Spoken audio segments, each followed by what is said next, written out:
walaupun kita kesulitan harta gitu kan. Walaupun kita nggak punya uang, namanya sedekah itu pasti digantinya berlipat-lipat. Makanya saya tuh dari setelah sholat subuh rutinitas walaupun hanya seperak 2 perak bersedekah lah. Mau di masjid, mau di jalan atau di mana pun.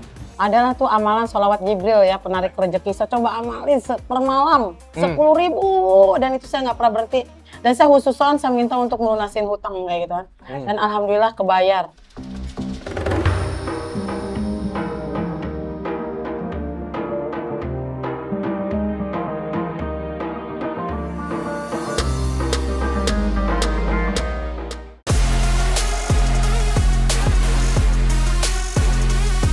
Assalamualaikum warahmatullahi wabarakatuh. Saya Anov Prabowo kembali mengajak pejuang langit untuk bertemu seseorang yang hidupnya berubah drastis karena mengamalkan jalur langit yang luar biasa. Di Sumedang, Jawa Barat, saya akan bertemu Kang Rendra, sosok pejuang langit yang dulunya berprofesi sebagai marbot masjid dan kini berhasil naik kelas menjadi juragan toko buah dan sayur paling ramai di Sumedang, Jawa Barat. Berkat amalannya sedekah subuh dan berbagi dengan pedagang kecil, akhirnya membawa usaha toko miliknya menjadi besar berkali-kali lipat dan sekarang punya omset lebih dari 1 miliar setiap bulan. Masya Allah. Assalamualaikum Kang Hendra. Waalaikumsalam. Wah, apa kabar? Alhamdulillah. Ini lagi panen hasil apa nih? Sayur-sayuran? Betul. Ini kita lagi panen sayur-sayuran. Masya Allah. Saya kira tuh jualan buah-buahan aja. Enggak, kita kan sekarang konsepnya Presmart. Oh, baik. Presmart kita kan menyediakan kebutuhan pokok, kebutuhan ibu-ibu belanja lah gitu. Iya. Wah, ini cabai apa nih namanya? Ini namanya cabai Tanjung. Cabai Tanjung, gede-gede banget, Masya Allah nih. Super ini. Pejuang langit, dalam kurun waktu 5 tahun, usaha Kang Rendra melejit pesat. Dari awalnya yang hanya membuka toko buah kecil-kecilan dengan modal 800.000, kini memiliki 4 gerai di Sumedang, Jawa Barat. Pencapaian yang beliau dapatkan ini tidak semudah memetik cabai dan buah di kebun. Kang Rendra sempat merantau ke Jakarta menjadi seorang cleaning service, sales di lampu merah, dan menjadi marbot masjid. Itu kan saya tujuannya pengen kerja kantoran lah. Kalau namanya dari kampung, cari lowongan di internet, dapatnya admin, dapat di Senen Raya. Waktu itu. Pas ke sana ternyata saya ketipu. Kata uang saya tuh kan, ya udah mendingan ke Bandung aja, kuliah sambil kerja katanya gitu. Temui Om kebetulan kan DKM masjid. Nah, saya berangkatlah ke Bandung. Nah, Om kan DKM, saya tinggal di sana jadi marbot masjid. Pejuang langit, Kang Rendra bercerita kepada saya di masa kegiatannya menjadi marbot masjid selama 3 tahun. Ia banyak belajar mendekatkan diri kepada Allah Subhanahu wa Ta'ala dan berbagi kepada sesama. Salah satunya adalah melakukan amalan sedekah subuh. Meski kondisi ekonominya yang sangat terbatas, beliau tetap melakukan sedekah subuh dari hasil rupiah yang ia dapatkan sebagai marbot. Tapi tidak disangka, berkat rutin sedekah subuh dan profesinya menjadi marbot membuka pintu rezeki yang besar karena dipertemukan dengan pekerjaan baru. Bahkan, gaji yang ia dapatkan dari pekerjaan barunya itulah ia sisihkan untuk melanjutkan kuliah hingga menjadi sarjana. Masya Allah. Oh, jadi itu udah kuliah di situ? Udah daftar kuliah waktu itu. Udah Kuliah? sebulan jalan lah waktu Jadi marbot, abis itu malamnya kuliah? Nah, betul. Masya Allah. Aktivitas sehari-hari ya seperti itu aja, beres-beres di masjid gitu ya. Sholat duha, hafal Al-Quran sama om saya di sana gitu. Pejuang langit, di saat semua uang yang dimiliki dipertaruhkan jadi modal dan sangat menginginkan hasil, Kang Rendra tidak mau meninggalkan kebiasaannya bersedekah subuh. Ia percaya sedekah subuh bukan tentang nominal, tetapi tentang keikhlasan. Saya jadi teringat dengan sebuah hadis yang dimana Rasulullah SAW mengatakan bersedekah di waktu sempit termasuk sedekah yang paling utama dan akan mendapatkan pahala yang sangat besar. Ada seorang sahabat bertanya pada Nabi SAW, "Wahai Rasulullah, sedekah yang mana yang lebih besar pahalanya?" Beliau menjawab, "Engkau bersedekah pada saat kamu masih sehat disertai pelit, sulit mengeluarkan harta. Saat kamu takut menjadi fakir, dan saat kamu berangan-angan menjadi kaya. Lalu waktu pas Kang Rendra udah kerja kantoran nih, Ya. kegiatan menjadi marbotnya bagaimana? Masih tetap. Jadi saya kan setelah pulang kantor, pulang ke masjid, aktivitas seperti biasa. Waktu itu kan saya kuliahnya sekitar ada yang jam 7 pagi, jam 7 malam maaf ya. Jam 7 malam berarti setelah Isya saya berangkat untuk kuliah. Baik. Itu waktu itu 2 sesi lah, sampai jam 11 sampai 12 malam. Pulang istirahat, menjelang sebelum subuh sudah bangun, udah beres-beres lagi seperti biasa, beres-beres. Masjid ya? Ya, masjid betul.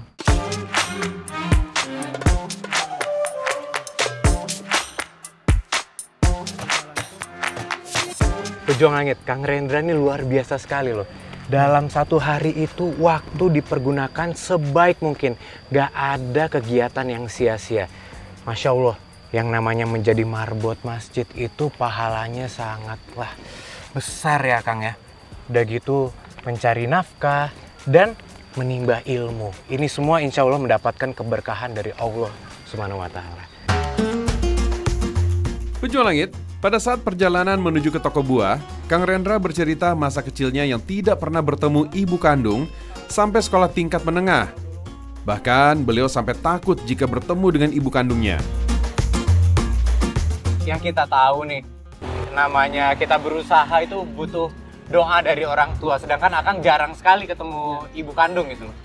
Nah, pada waktu saya ketemu ibu lah, dekat dengan ibu kan ketika setelah sekolah. Beres sekolah SMA maksudnya ya. Ya. Nah, saya mulai minta restu gitu. Bu, saya mau kuliah sambil kerja. Baik. Kata ibu, ya udah paling kalau mau kuliah aja, kalau mau kerja aja, pilihannya seperti itu. Cuma saya pengen dua-duanya tuh jalan. Nah, makanya saya cari solusinya itu ke UA tuh ya pengen kuliah sambil kerja. Nah, setelah saya kerja waktu di Bandung, saya tetap komunikasi sama ibu, minta doa gitu kan. Ya yang namanya walaupun ibu nggak membesarkan saya dari kecil, tapi restu doa ibu tuh paling terbaik lah.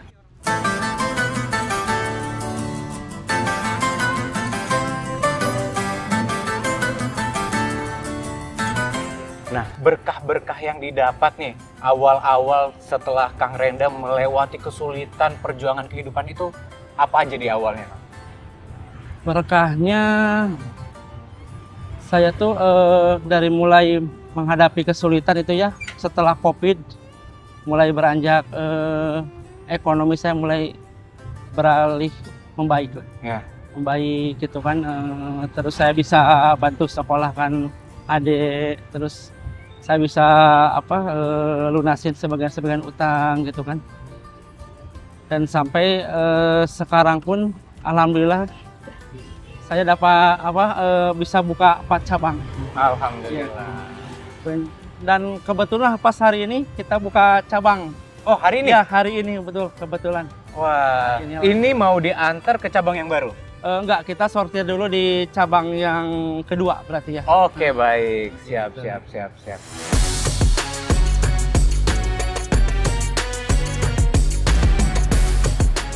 Wah, Freshmart sekarang namanya ya? Betul, Freshmart.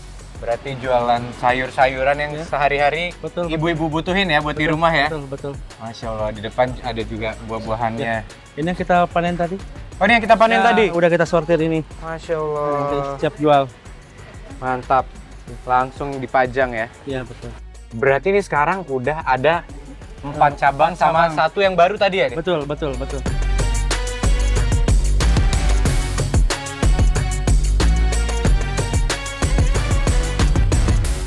Dari semua yang tadi Akang ceritain saya udah paham nih.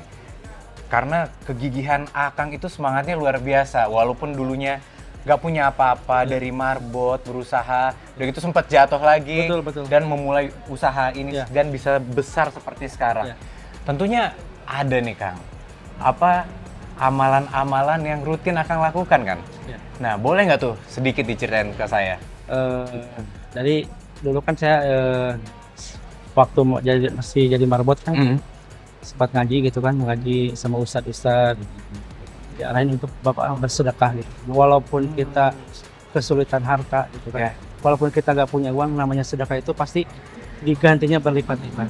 Nah, makanya saya tuh dari setelah sholat subuh rutinitas walaupun hanya seperak 2 perak bersedekah lah gitu. Mau di mesin, mau di jalan atau di mana pun. Oh itu udah rutin waktu pas jadi marbot juga seperti itu? Alhamdulillah seperti itu.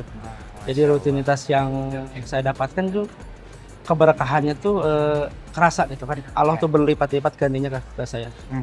Saya keluarkan sepeser, Allah berikan berlipat-lipat gitu kan. Alhamdulillah. Nah, Alhamdulillah. apa sih doa-doa yang Akang panjatkan atau mungkin ada amalan lain selain doa supaya nih bisnisku dari yang cuma punya 1 cabang dan sekarang udah memiliki 4 cabang, itu apa? Ada nggak? Doanya sih saya minta keberkahan dari Allah, minta ridho dari orang tua, minta diperbanyak rezeki yang halal dan berkah dari segala arah. Pejuang Langit, setelah toko buah dan sayurnya diberikan keberkahan dari Allah Subhanahu wa Ta'ala, Kang Rendra kini semakin giat bersedekah. Meski sedekah dengan nilai sedikit, jika dilakukan secara rutin, tentu punya keuntungan tersendiri. Saya jadi teringat dengan ajaran guru saya, bahwa amalan yang kontinu dan rutin, walaupun sedikit, akan bisa mengungguli amalan yang banyak dan besar, tapi tidak rutin. Kita bisa bayangkan ya Pejuang Langit, kalau Allah sudah mencintai seseorang, tentu semua keinginan dan harapan akan dipenuhi. Tak berhenti sampai di situ, Kang Rendra rutin memborong jualan pedagang kecil untuk dibagi-bagikan kepada warga sekitar. Kang Rendra punya cita-cita untuk merangkul pedagang kecil agar dapat berjualan secara halal dan dapat menjadi besar seperti dirinya. Masya Allah. Tabungan dunia dan akhirat Kang Rendra memang luar biasa ya Pejuang Langit.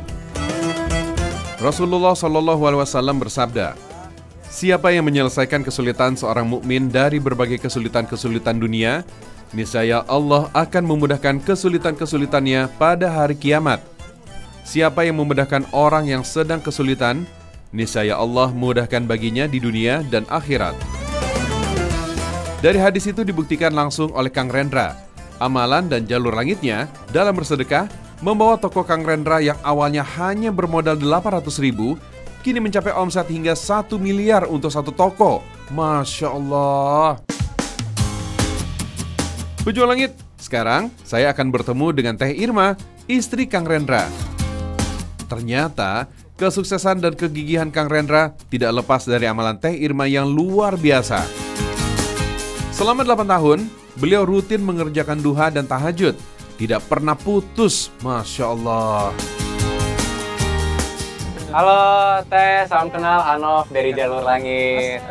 Saya paling pamit dulu ya untuk angkat-angkat dulu barang dari petani. Ya, saya izin ngomong sama Teh boleh ya? Boleh, silakan. Wah, lagi rapiin mangga nih, Masya Allah.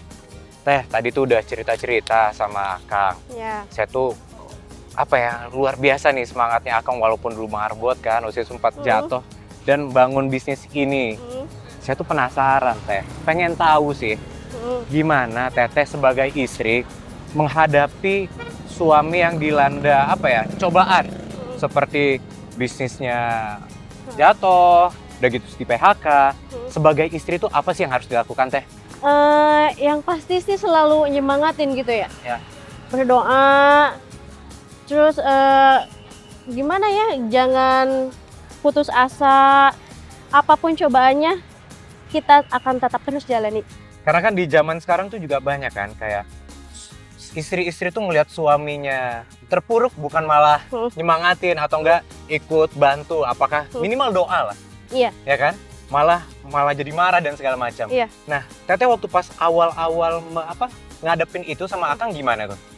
Kalau setiap malam tuh, ya Allah, saya ngedoa tuh ya setiap sholat tahajud gitu. Ya Allah, cobaan apa ini gitu kan ya. Semoga keluarga saya dikuatkan kayak gitu kan ya. Semoga suami saya disolehkan. Ya.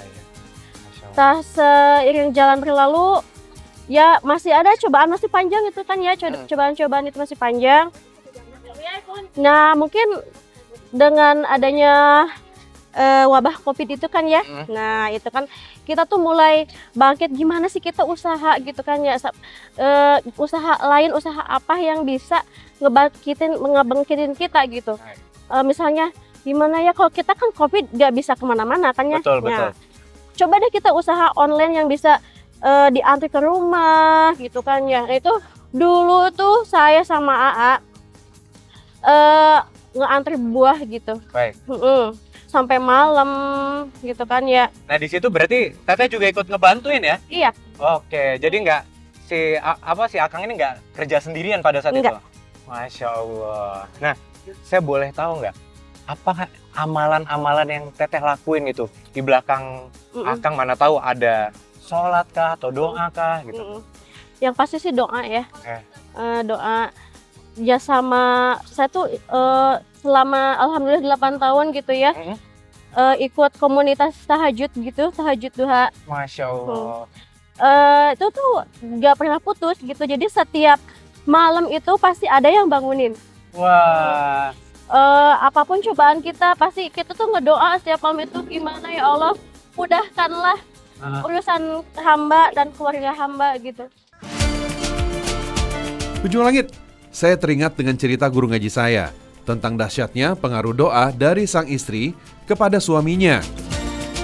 Rasulullah SAW bersabda, sesungguhnya doa yang segera dikabulkan adalah doa seorang istri kepada suaminya yang tidak berada di tempat yang sama atau saling berjauhan.